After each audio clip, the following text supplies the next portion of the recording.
আসসালামু আলাইকুম সম্মানিত ভিউয়ার্স, আশা করি সকলে ভালো আছেন। তো বন্ধুরা, আমার সামনে একটি ফোন দেখতে পাচ্ছেন, এটা মূলত একটি আইটেল ব্র্যান্ডের। তো আইটেল ব্র্যান্ডের ফোনটির যে সমস্যাটা আপনাদের একটু দেখায়। আমি ফোনটাকে রান করলাম, তো কিছুক্ষণ পর এটা অটোমেটিক্যালি অফ হয়ে যাবে, বন্ধ হয়ে যাবে। তো দেখেন, এটা কিন্তু বন্ধ হয়ে গেল, ফোনটা কিন্তু খুললো না, বাট লেখাটি বা লোগোটি এসে এটা বন্ধ হয়ে গেল। অনেক সময় দেখা যায় ফোন দিলে বন্ধ হয়ে যায়, ক্যামেরা চালু করলে বন্ধ হয়, ডাটা চালু করলেও বন্ধ হয়। তো মূলত সেম একই সমস্যা। এই সমস্যাটির সমাধান কিভাবে করা হয় জাস্ট এটা আপনাদের একটু দেখাই। তো মূলত এই সমস্যাটি একমাত্র কেবলমাত্র শুধুমাত্র ব্যাটারি প্রবলেম থেকে হয়। তো ব্যাটারির যে ফিউজ থাকে আমরা জানি, অনেক ক্ষেত্রে ফিউজ কিন্তু থাকে না। এই যে ফোনগুলো অর্থাৎ itel vision on, itel vision pro, এই ফোনটিতে কোনো প্রকার ফিউজ নাই।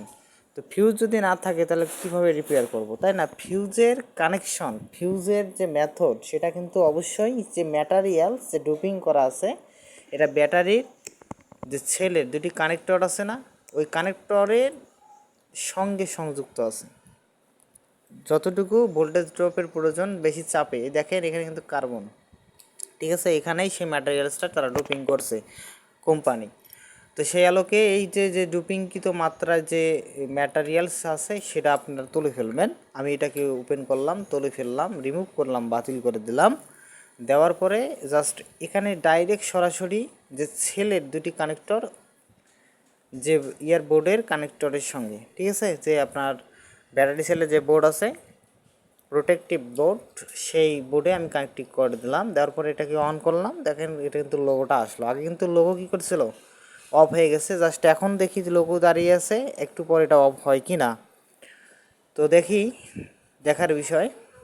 আমার দীর্ঘ বিশ্বাস আর কোনো অফ হবে না, কারণ যে ম্যাটেরিয়ালসে ডোপিং করা ছিল ওটা তুই উঠাই দেই, সেক্ষেত্রে 100% কাজ হবে। তো বন্ধুরা দেখেন, কাজটা কিন্তু হয়ে গেল। তো যদি ফিউজ থাকে তো ফিউজটা শর্ট করে দেবেন, আর শর্ট যদি না করেন ফিউজটা পরিবর্তন করে দেবেন। শুধুমাত্র ফিউজটা থাকা খুবই দরকার। প্রত্যেকটি ডিভাইসে ফিউজ কিন্তু খুবই একটা কার্যকরী ভূমিকা পালন করে। তো অবশ্যই ফিউজ থাকাটা দরকার। ফিউজ যদি এটা লাগিয়ে দেন অনেক ভালো হয়। আর যদি শর্ট করেন কিছুদিন চালানোর জন্য, তাহলে কিন্তু শর্ট করতে পারবেন। আর শর্ট করলে হয় কি, ব্যাটারি অনেক ক্ষতি হয়।